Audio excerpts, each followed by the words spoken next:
Was the military actually on a peace mission, or were they there to defend people who are into oil money? That's the question so many people are asking. How come the military abandoned their role and dabbled into the role of the police if actually there was peace to be instated? So guys, many people are calling for independent investigation, because as it stands now, the military has taken over that community of Okwama in Delta State, and they are not allowing anybody, to the point that even the governor of Delta State is being denied access into that community. Also, people are saying that the military should take off its hands in investigating this matter, because they cannot be part of this investigation if they know they are neutral. Also, we are getting information that the military was not actually on a peace mission, because the question remains, which peace were they there to install? So many people are pointing accusing fingers that the mission that led to this disaster was as a result of the Niger Delta oil, and possibly defending the VIPs who are involved in all these oil transactions. So guys, a whole lot is yet to be unfolded. Take a look at what this man got to say. The military should allow access onto the crime scene. Even the governor could not access it. The commissioner of police lamented yesterday. It's not done that way. It's unfortunate it has happened. But to get to the root of it, the military may have to step back. The place cannot remain a perpetual operational area. No, I think they have done enough operation. And let them step back, so that people can go there, investigation properly done, and then the root of the matter is reached. Going to recommendations, you will agree that these are just symptomatic of the fault lines of the Nigerian state. It's going to continue, if nothing is done, drastically to address the structure, the conditions that make this possible. Take, for instance, 16 military men. Out of the 16 military men, you have how many officers? You have a lieutenant colonel, you have 2 majors, you have a captain. Then before you talk of the rank and file. This, by every definition, is a strategic team of that Bomadi battalion. It's not the tactical team. And so what was actually compelling about a peace mission in that place, that we require the strategic team going for a tactical mission. So it shows that there are so many things underlying that we are not talking about. If it were actually for a peace mission, wouldn't it be better? Wouldn't it have been better for those community leaders to be summoned to the base in Bomadi for discussions to be held? This was not done. Instead, the entire leadership of the battalion went to Bomadi and be so exposed. And if a mission like that is being carried by the strategic team, why was there no enough tactical cover that they were just gotten and taken out like that so cheaply, the Nigerian military? That is uncalled for. So you will see that there are so many things that are wrong. The Niger Delta today is a big crime scene. What matters in the Niger Delta is oil. And everything is subordinated to oil. And so even the lives of the people, their livelihoods, subordinated to oil. And so the mandate is that go and get the oil at all costs.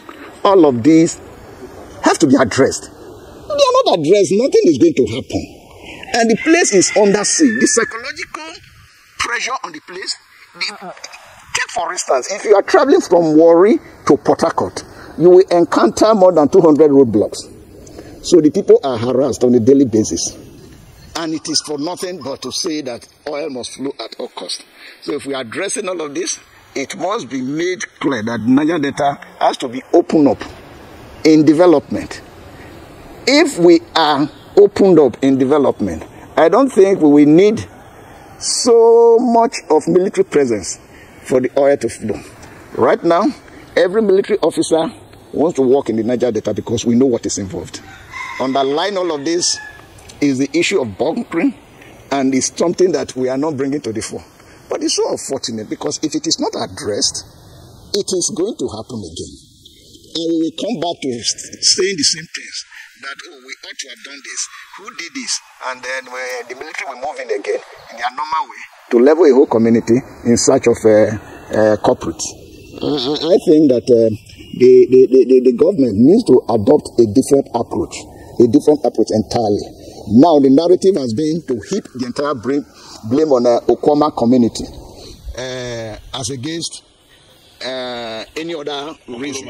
And it is not true that it is not true that any misunderstanding between the Anurobo community and the Ijaw community could actually bring that level of crisis, that level of tragedy that we witnessed. It is not true. These communities, Ijaw and Urobo, they are so integrated, so intertwined, that nothing happens at that scale.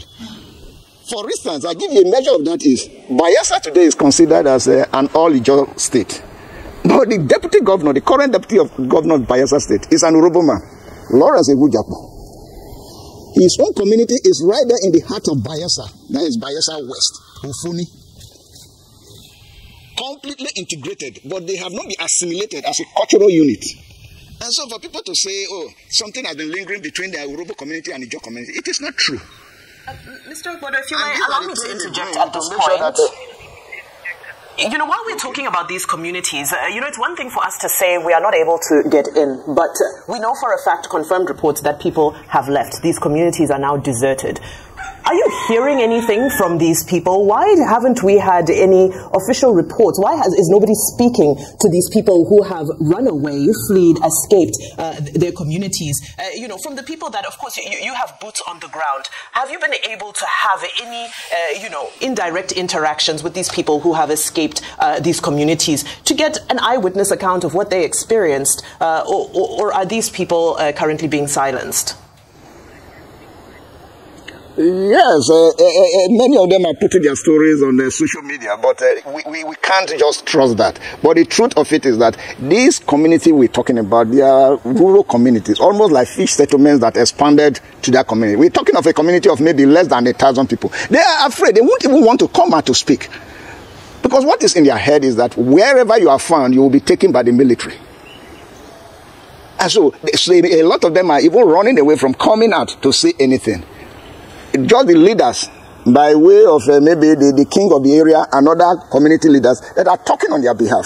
As we talk, there is nobody, no life there in the community. It has been taken completely over. And the soldiers will not even allow independent people to enter, to know, to have an assessment, on the ground assessment of what actually happened and what is happening now.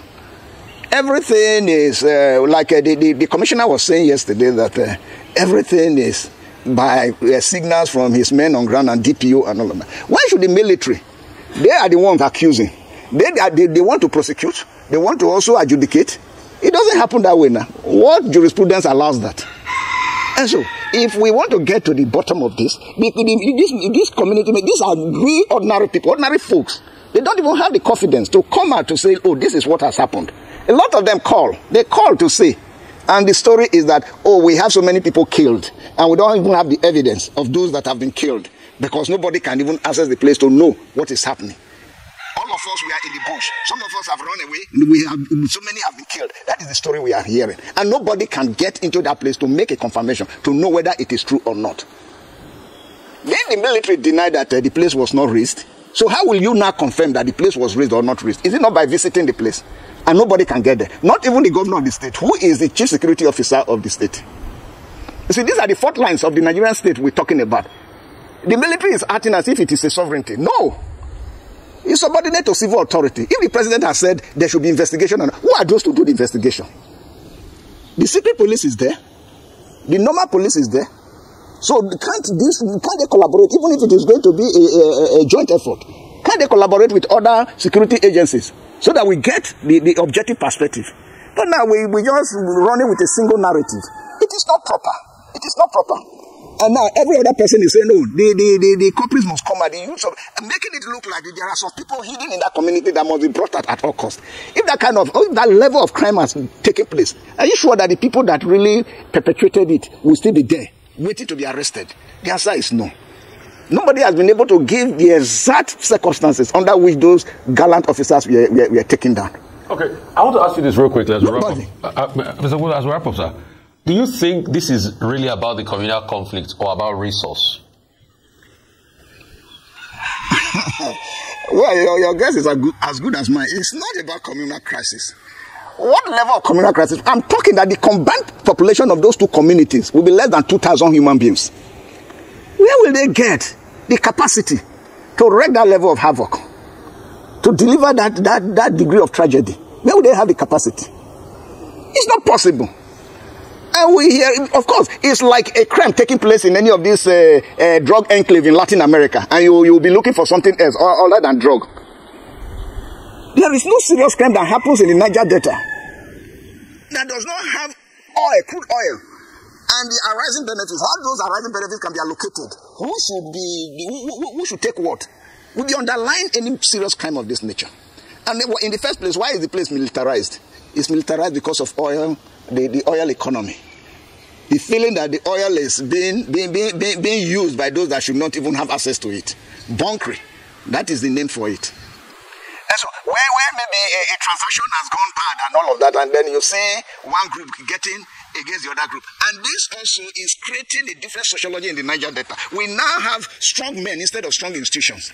So if I'm able to have an upper hand, I heard Senator Akpabio talking of mercenary. The man who is strong with an upper hand can even hire some of our own forces as mercenary against a weaker person.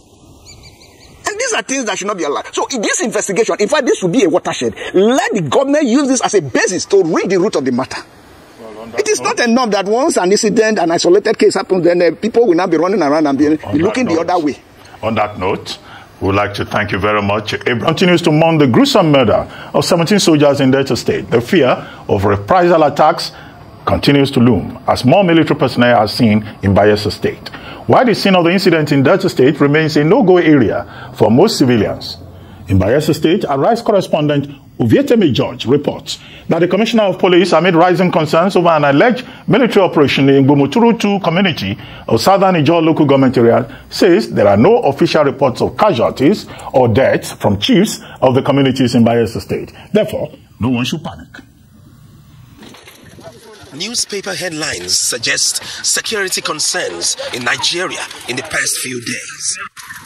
While the military bars journalists from gaining access to the troubled Okwama community, where 17 soldiers were killed, Igbomotoru community in Bayelsa State has also come into the discussion due to an alleged military operation in connection with a national tragedy. It's dedicated to the waterways. The question of an alleged operation in Igbomotoru, Southern Ijaw Council area of Bayelsa State came up in a discussion with the Bayelsa State Police Commissioner, Alonyeno Idu, at the command headquarters in Yenagoa. No casualties are reported officially to me. And because of the artificial intelligence in place, we have to be very, very careful. Regurgitated images of victims may be imported images to blackmail the army. To put the army at a serious crisis. The community have chiefs. They've not reported that they've lost people stating their names. We are not limited by terrain. I must assure you, we've gone on inch by inch combing of some places within our domain to ensure that wherever these people are, to put any community in problem, they better have a rethink. They better surrender. No one should panic. The authorities are working to ensure that no community is disrupted. But it will help us more if suspicious persons within their domain are promptly reported. Unverified reports from Igbomotoru are few and far between. But what readily comes to mind is the sad scenario of the OD 1999 invasion, further heightening present-day calls on the military to exude professionalism and avert collateral damage in the quest to arrest the masterminds of the Okwama killings in Ughelli South local government area of Delta State. So guys, you have seen it for yourself. Honestly, a whole lot is happening in this Nigeria. You can imagine if this investigation is properly carried out and the military is indicted, it is going to lower their reputation in Nigeria, because so many people said the military has abandoned its role in defending our territorial landscape.